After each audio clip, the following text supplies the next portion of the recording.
Es un motor compresor alternativo, capacidad de 1/4, marca Sansu. Allí observamos el amperaje 1.5-1.4 amperios aproximadamente. Allí observamos la área de alta. Este motor compresor dejó de comprimir, se va a remanufacturar.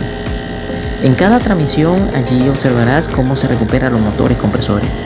Comparte el video a tus amigos, guarda tu favorito y comenta. No te pierdas cada transmisión, comparta el video.